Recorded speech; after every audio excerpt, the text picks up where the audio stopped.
मैं हूं शालिनी वाजपेयी और मैं पहुंची हूं ये वार्ड नंबर 54 में, जो कि आता है शास्त्री पार्क में, ईस्ट दिल्ली है ये। और हम आपसे यहां पर पहुंचे हैं और यहां पर बात करने के लिए आए हैं लोगों से, लोगों का मूड जानने आए हैं, खास तौर से कहेंगे जनता का मूड जानने के लिए यहां पर हम पहुंचे हैं। और TV9 दिल्ली NCR की टीम यहां पर बातचीत करेगी सबसे, लोगों से जानेगी और पूछेगी कि क्या आखिर मुद्दे होंगे चुनाव में उनके। MCD चुनाव में आप देखेंगे मौसम ख़राब है, लेकिन फिर भी टीम यहाँ पर पहुँची है, बारिश हो रही है, लेकिन इस मौसम में भी हम जानना चाहते हैं कि आखिर समस्याएं क्या हों। अगर बारिश होती है लोगों को दिक्कत तो नहीं होती, नालियों के सीवर जो खुले रहते हैं क्या उसकी वजह से प्रॉब्लम तो नहीं है। तमाम ऐसी बेसिक से कहेंगे कि दिक्कतों से शुरू करेंगे हम, और जो बाकी जो मुद्दे हैं पार्टी स्तर के भी, तमाम पार्टियों के जो आरोप प्रत्यारोप लगते रहते हैं, तमाम मुद्दों पर बातचीत करेंगे। हम यहाँ पर आए हैं लोगों से जानने के लिए ही।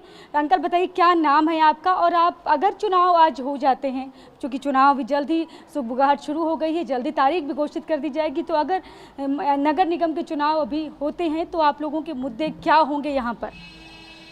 नाम बताइएगा सबसे पहले। देखिए, नाम मेरा मोनी चंदेलिया है और MCD पर्यावरण सहायक यूनियन से मैं यूनियन चला रहे हूँ, संरक्षक हूँ। हाँ, मुद्दे बताइएगा, क्या मुद्दे होंगे? हमारे ये हैं, सबसे बड़ा मुद्दा तो ये है कि निगम में जो हमारे कर्मचारी भाई हैं, एजुकेशन ले, MCD ले, कोई भी महकमे में समय पे सैलरी नहीं मिल रही। जो सेवा मुक्त हो जाते हैं उनको पैसा समय पे नहीं मिलता, 4-4 महीने 6-6 महीने हो जाते हैं, पेंशन नहीं मिलती है। अच्छा, ये इस इलाके की दिक्कत बताइए कि क्या यहाँ पर कौन कौन सी समस्याएं हैं जो आपको लगता है कि अपने लीडर से कहने की ज़रूरत है और ठीक कराई जाए? ये जो मैं बता रहा हूँ, ये समस्याएं बता रहा हूँ, इस इलाके में भी जो कर्मचारी रहते हैं तो कर्मचारियों के लिए या पब्लिक के लिए कोई भी सुविधा नहीं है। आज मजदूर की और महंगाई की लड़ाई है। मजदूर कहाँ तक मजदूरी करेगा, कहाँ तक महंगाई को झेल लेगा? महंगाई आपके हिसाब से मुद्दा है, महंगाई पर भी बात होनी चाहिए, आप ये कह रहे हैं ना? जी हाँ, जैसे कि आज घरों में जाओ तो लेडीज़ें पहले बताती हैं सिलेंडर कहाँ कितना हो गया, तेल क्या हो गया, हर चीज़ का महंगाई हो गई है। तो महंगाई को देखो, उधर से ठेकेदारी लागू कर दी है, भर्ती नहीं हो रही है, कोई कर्मचारी कहीं भी नहीं लगाए जा रहे हैं। आपका भी एक मुद्दा है, रोजगार एक बड़ा मुद्दा बनेगा, है ना? हाँ जी, रोजगार, जो जवान ऐसे ही फिर रहे हैं, 25 साल के लड़के हो गए, उनको रोजगार नहीं है। देखिए, महिलाओं से भी बातचीत करते हैं। आप अपना नाम बताइए और ये बताइए कि क्या यहाँ पर क्या क्या समस्याएं हैं और किन बात को लगता है आपको कहने की ज़रूरत है? मेरा नाम बिट्टन है। हाँ। यहाँ लाइट नहीं है। हाँ। लाइट नहीं है, दिन में शराब पीते हैं लोग खड़े होके, रात में भी जो गाली गलौच लड़ाई झगड़ा लाइट का मतलब स्ट्रीट लाइट की बात कर रहे हैं? हाँ जी। और यहाँ जब मर्जी फोन वोन चैन वगैरह छिन जाती है, अपराध एक बड़ी समस्या। हाँ जी।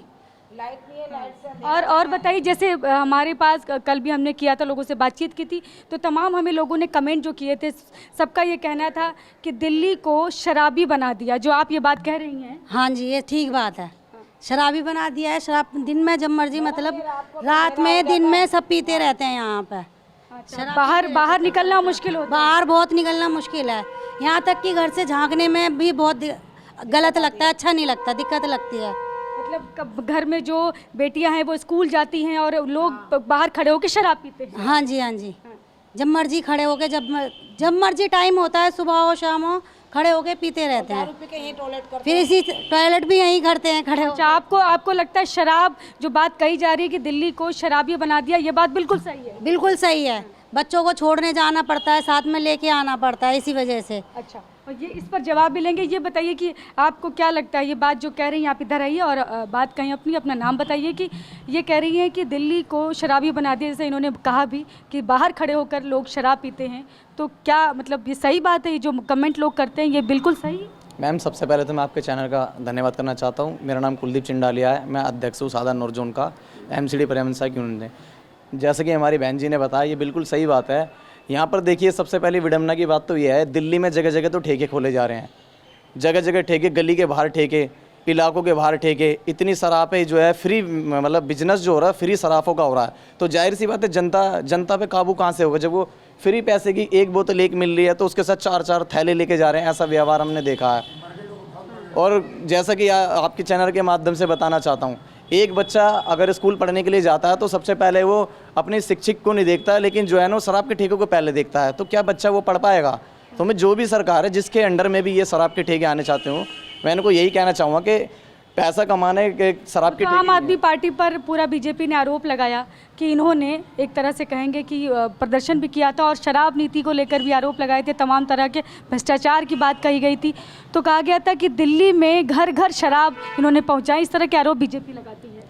देखिए मैम, ये तो खैर पार्टीबाजी है। मैं कोई भी पार्टी रही हो, इसलिए मैं निगम कर्मचारी हूँ। पहले तो मैं दिल्ली के मुख्यमंत्री की बात करें तो श्री अरविंद केजरीवाल जी की, उन्होंने हमारे झाड़ू का एक चिन्ह ले रखा, लेकिन झाड़ू वालों के लिए उन्होंने क्या करा है? झाड़ू का इतना बड़ा चिन्ह, ये हमारा चिन्ह है। मैं असली सफाई कर्मचारी हूँ, ये सारे असली सफाई कर्मचारी हैं। अगर दिल्ली में सफाई नहीं होगी तो क्या दिल्ली का होगा? दिल्ली कूड़ा कूड़ा हो जाएगी। उन लोगों के लिए केजरीवाल जी ने जरा सा भी नहीं सोचा, मतलब 1% भी नहीं सोचा। जब हमने ये मुद्दा उनके संज्ञान में रखा कि हमें हमारे सफाई कर्मचारी का हक अधिकार चाहिए, निगम कर्मचारी का। सबसे पहली जो बात है सफाई की, अगर तो निगम के कर्मचारियों को कहेंगे कि वो सुविधाएं नहीं मिल रही हैं, वेतन समय से नहीं मिल रहा है, तो कैसे वो काम करने कैसे आएंगे? देखिए मैं अरविंद केजरीवाल जी को यही बताना चाहूँगा, क्योंकि हम निगम कर्मचारी हैं। सबसे पहले तो कोई भी पार्टी हो, हम दिल्ली के एक नागरिक हैं। हम एक मुख्यमंत्री से एक दरख्वास्त करते हैं, ये आप भली बातें जानते हैं। सबसे पहले तो हमारा निगम कर्मचारी है, वो 4-4 महीने काम करता है, उसके बावजूद एक सैलरी मिलती है उसको। क्या उनके बच्चे नहीं हैं? क्या उनके बीवी बच्चे नहीं हैं? वो कैसे पालन पोषण करेंगे बताइए? खर्चा है, बिजली का बिल है, वो बिजली अगर बिजली इन्होंने सस्ती कर दी है तो वो लोगों की सैलरी भी तो समय पे दिला सकते हैं। और भी लोगों से बातचीत करते हैं, इनका ये कहना है कि इनको कर्मचारियों को वेतन नहीं मिलता समय से। जैसा आप आइए फिर से बताइए एक बात की, जैसी बात आई सामने कि दिल्ली को शराबी बना दिया, ये बात देखिए वो महिला जो थी वो भी कह रही है। आप इधर आए और अपनी बात बताइए कि क्या ये बात सच है जो आरोप लगाती है बीजेपी आम आदमी पार्टी पर, तो क्या ये बात बिल्कुल सही है? देखिए ये तो गवर्नमेंट का धंधा है, वो अपना बिजनेस चला रहे हैं। ये तो पीने वालों को भी देखना चाहिए, वो क्यों कोई जहर बेच रहा है, कोई मिठाई बेच रहा है, जब पैसा देगा लेगा। तो ऐसे तो ये है, अब जब बेच रहे हैं दुकान पर लेकर आते हैं तो अब किस पर आरोप लगाएं? सबसे पहले तो आरोप पीने वालों पर ही है, ऐसा गलत काम क्यों करते हैं? लेकिन कुछ जिम्मेदारी तो सरकारों की भी होती है। सरकार की जिम्मेदारी होनी चाहिए, सरकार को बंद करने चाहिए ये।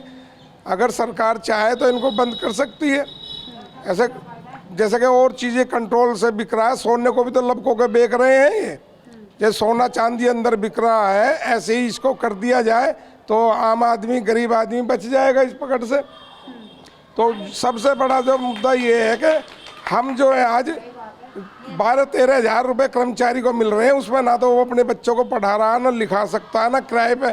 कितने लोग तो ऐसे जो किराए पे रह रहे हैं, और वो 13,000 जो हमारे को मिल रहे हैं नौकरी के। और शिक्षा की बात करें, स्कूल की बात करें, तो आपको क्या लगता है कि किन स्कूलों में आपको कमियां दिखती हैं? बीजेपी कहती है कि जो दिल्ली सरकार के जो स्कूल हैं उसमें प्रिंसिपल्स नहीं हैं, और बाकी उनका ये भी कहना है कि जो स्कूल बनाने की जो बात की थी इन्होंने, वो धरातल पर नहीं है, कहीं पर भी ज़मीन पर नहीं है। क्या कहेंगे इस पर? नहीं, देखिए कितने काम तो अच्छे हो रहे हैं जब से ये एजुकेशन में, स्कूलों में पढ़ाई भी हो रही है, बच्चों पे देखभाल भी है, सफाई भी है। अस्पतालों में भी हम जाकर देखते हैं, मिलने जाते हैं, अपने रिश्तेदार कोई बीमार हो जाता है तो सफाई है, डॉक्टर भी देखभाल सही कर रहे हैं। काम तो अच्छा हो रहा है, देखभाल भी हो रही है पढ़ाई के लिए। लेकिन ये है, स्वास्थ्य को लेकर भी लगातार आरोप लगते हैं कि जो मोहल्ला क्लिनिक्स को लेकर सवाल खड़े करती है बीजेपी। नहीं है, ये तो एक दूसरे के लिए। अब इन दोनों की लड़ाई में जनता का नुकसान हो रहा है। अब हम इधर जाएं या इधर जाएं, हम तो जनता तो मुद्दों पर वोट करेगी हम ना। मुद्दों पर वोट करेंगे, जो जनता का काम करेगा जनता उसको वोट देगी। जो अच्छा है, जनता के लिए काम कर रहा है, जनता कोई ऐसे नहीं है कि भाई हम उसको वोट देंगे उसको देंगे, नहीं। अच्छा नहीं काम कर रहे किसी तीसरे को चुनेंगे। तो इनका कहना है जनता तो मुद्दों पर वोट करेगी और जनता काम को वोट करेगी। आप इधर आइए, अपना नाम बताइए और आपको क्या लगता है कि क्या मुद्दे हैं यहाँ के? चुनाव, अभी एमसीडी चुनाव घोषित होंगे, जल्दी तारीख आने वाली है, तो क्या मुद्दे होंगे जिस पर जिनको ध्यान में रखकर आप लोग वोट करेंगे? और अभी क्या लगता है कौन से काम हैं जो थोड़ा हो गए हैं और किनको है ज़रूरत है उन मुद्दों को उठाने की? मैम सबसे पहले तो मैं आपके चैनल का धन्यवाद करना चाहूँगा। मेरा नाम धर्मेंद्र सूद है, साधारण नॉर्थ जोन कोषाध्यक्ष के पद पे मैं कार्य करता हूँ। बाकी सफाई कर्मचारी की पोस्ट पे मैं काम करता हूँ। मैम सबसे पहले तो मैं ये स्कूल की बात करी थी अभी आपने, स्कूल में सारा काम ठीक चल रहा है। आपने इस हॉस्पिटल की बात करी, हॉस्पिटल में भी सारा काम ठीक चल रहा है। आप किसी भी हॉस्पिटल में चले जाइए, दवाई लेने चले जाइए, जहाँ मर्जी चले जाइए, वहीं पे सारा काम ठीक हो रहा है। पहले देखो वही सरकार थी बीजेपी। बीजेपी कहती है कि मोहल्ला क्लिनिक पर सवाल उठाती है और कहती है कि जिसके दम पर उन्होंने इतने वोट बटोरे और जगह जगह जाकर प्रचार करते हैं, उसका हाल देखिए, वो लगातार बोलते हैं। मैम ये तो एक दूसरे पर आरोप लगाना है, राजनीति करने का काम है, लेकिन ऐसा कुछ नहीं है। मोहल्ला क्लिनिक में चले, वहाँ पे भी दवाई मिलती है, टाइम पे दवाई मिलती है, टेस्ट भी होते हैं, वहाँ पे हर काम होता है मोहल्ला क्लिनिक में और भी। भ्रष्टाचार का आरोप भी लगता है। वो सब ये तो टांग खींचने वाली बात है, मुख्यमंत्री जी की टांग खींचने वाली बात है। ऐसा कुछ नहीं है मैम, भ्रष्टाचार कोई नहीं होता। भ्रष्टाचार होता तो मुख्य माननीय सिसोदिया जी को गिरफ्तार करके दिखाइए। कौन सा कार्रवाई की प्रक्रिया ही तो है जो पहले रेड हुई, सीबीआई ने जाकर बाकायदा छापेमारी की, ईडी ने छापेमारी की, और अब जो है ना धीरे धीरे चीज़ें निकल कर आएंगी। अभी तो सत्येंद्र जैन तो बाकायदा गिरफ्त में ही है ईडी। तो इसको क्या लगता है आपको, ये तो एक कार्रवाई की प्रक्रिया है, आगे क्या होगा जांच एजेंसीज अपना बताएंगी, तय करेंगी, देखेंगी, जांच करेंगी। तो आपको जो आरोप लगाते हैं उस पर आपका क्या कहना है? देखो मैम, निगम में चुनाव है, जल्दी ही चुनाव है, उस वजह से ये तो आरोप लगाएंगे, लेकिन निकल तो कुछ नहीं रहा। बाकी अपना वो लेके बैठ जाते हैं, लेकिन निकलता कुछ नहीं है, बाकायदे बरी हो जाते हैं। निगम के चुनाव की वजह से आरोप लगा रहे। ठीक है मैम।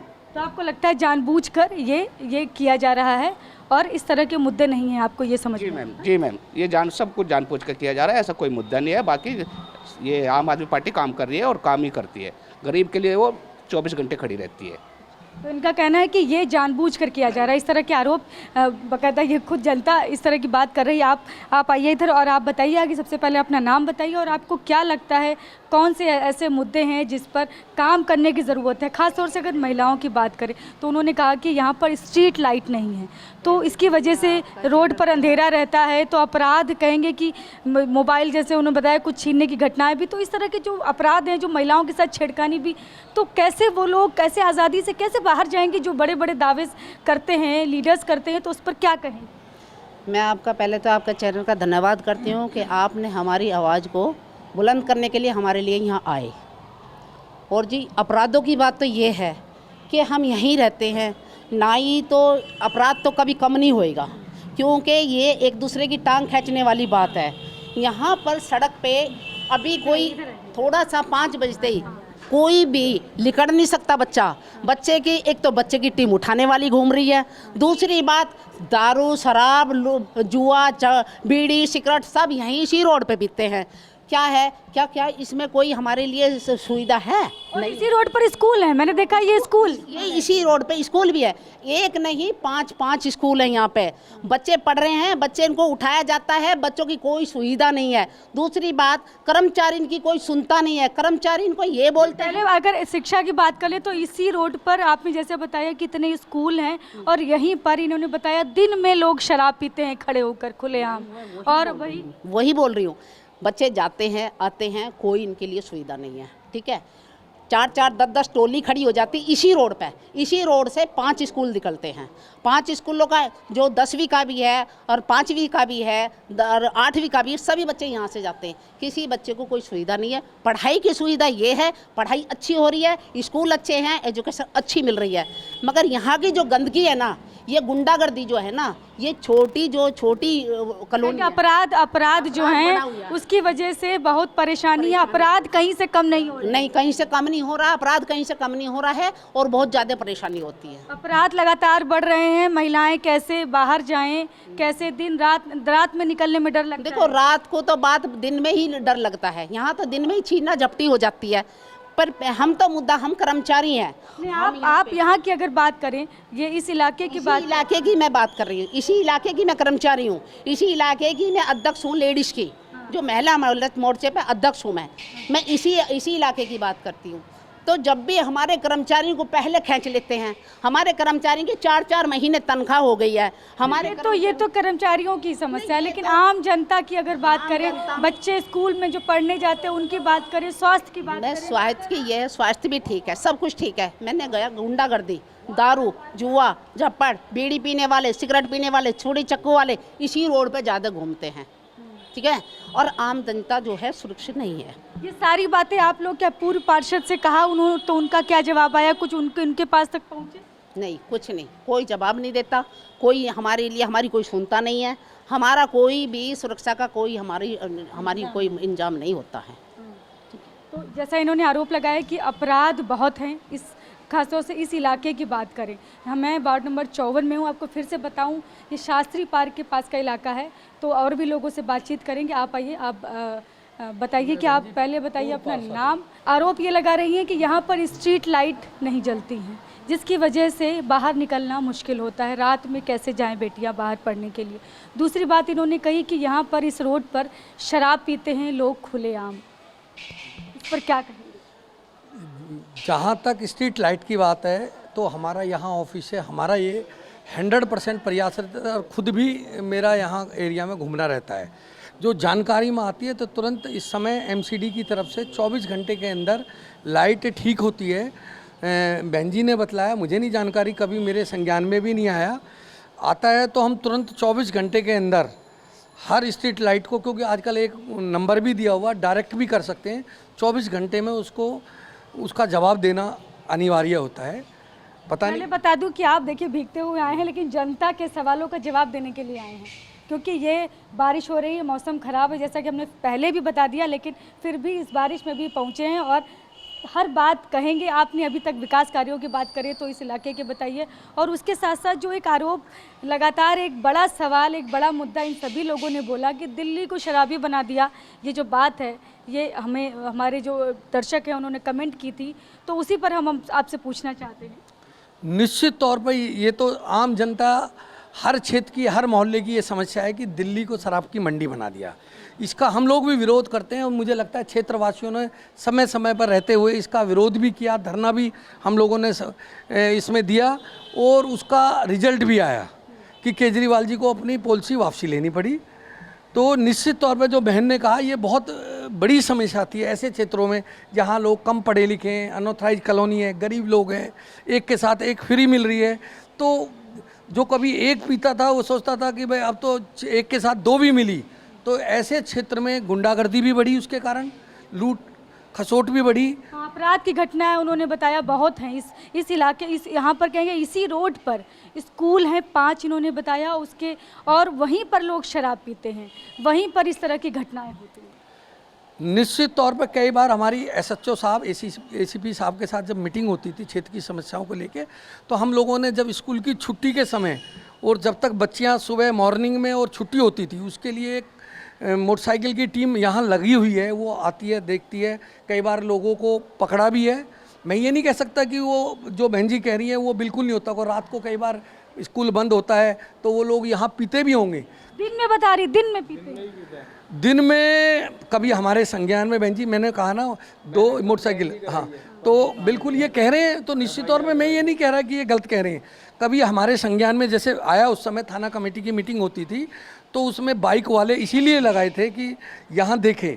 और अगर बहन जी ने जो बताया, भाई बता रहे हैं, एसएचओ साहब से फिर बात करेंगे इस विषय में। अपराध को लेकर आपके पास ये सब चीज़ें आती होंगी, बातचीत होती होगी, लगातार यहाँ पर जो घटनाएं होती हैं वो भी आपके पास लोग आते होंगे, तो आप क्या उस पर क्या कार्रवाई लगातार क्या कर रहे हैं, अगर सभी लोग जानना चाहते हैं पूर्व पार्षद की तरफ से की गई? बहन जी, मैं एक तो जो अपनी डिस्ट्रिक्ट लेवल कमेटी है डीसीपी की, उसमें मेरा जाना रहता है, महीने में एक मीटिंग होती है, और थाने में भी एसएचओ साहब जो आते हैं, एक बार किसी न किसी विषय को लेकर चर्चा होती रहती है। जो विषय ध्यान में आते रहते हैं, मैं भाई से ये कह रहा हूँ कि भाई साहब ने मेरे ध्यान में शायद आया नहीं, 3.5 पुस्ता में मैं रेगुलर डेली बैठता हूँ, निगम भंग होने के बाद भी। अगर कोई विषय संज्ञान में आता है तो निश्चित तौर पर मैं वहाँ मीटिंग में भी उठाता हूँ, चाहे पुस्ते के पल्ली तरफ तीसरे पुस्ते, वहाँ कई बार जो नए नए लड़के थे मोटरसाइकिल तेज चलाना और करना, वो विषय भी लिया, वहाँ भी पुलिस की पीसीआर की गाड़ी की व्यवस्था हुई है।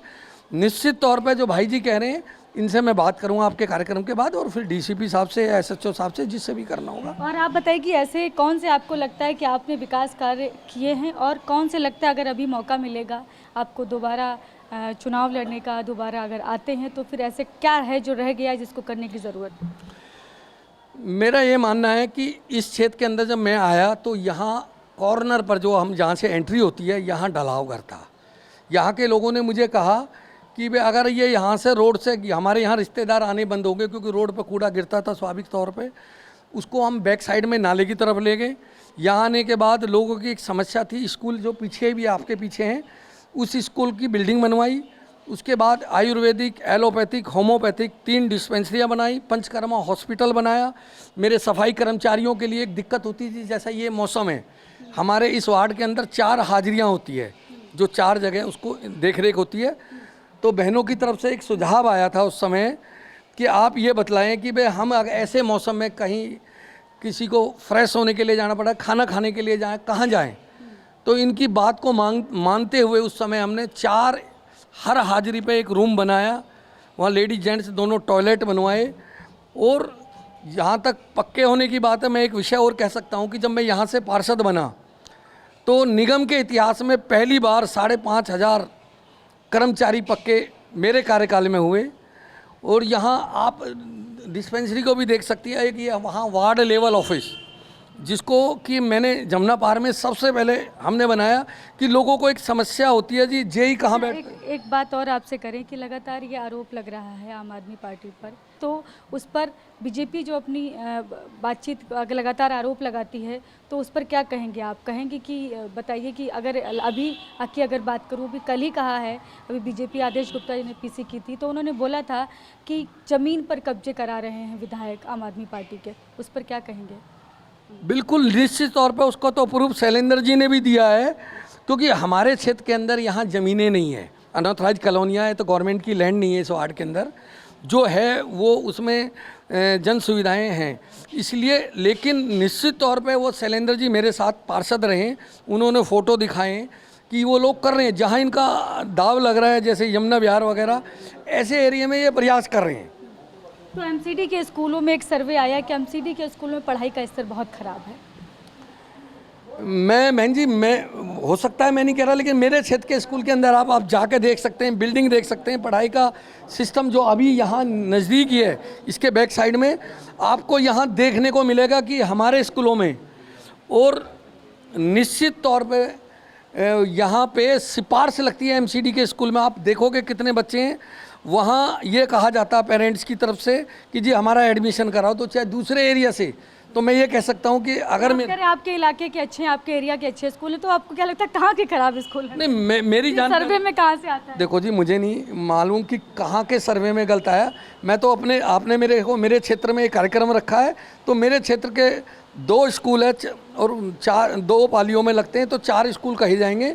उनका आप सर्वे कर सकते हैं। एजुकेशन के टॉप में भी उनका स्तर अपने आप में अलग है। और वहाँ पढ़ाई, स्कूल की बिल्डिंग देखिए आपको लगेगा कि ये एमसीडी का स्कूल है या कोई यूनिवर्सिटी या कॉलेज है। तो देखिए, ये है पूर्व पार्षद महक सिंह जी, इनकी बातचीत हमने सुनी और जो लोग आरोप लगा रहे थे तमाम सवालों के जवाब भी दिए। और भी लोगों से जानेंगे। आप आइए और अपना नाम बताइए और आपको क्या लगता है कि कौन से मुद्दे हैं, और अभी चुनाव जब होंगे तो किन किन मुद्दों को, इधर आइए, किन किन मुद्दों को सोचकर आप वोट करेंगे? कौन से मुद्दे यहाँ पर हैं जो कि लगता है कि बड़ा असर डालेंगे चुनाव में, एक बड़ा कहेंगे कि मुद्दा बनेंगे?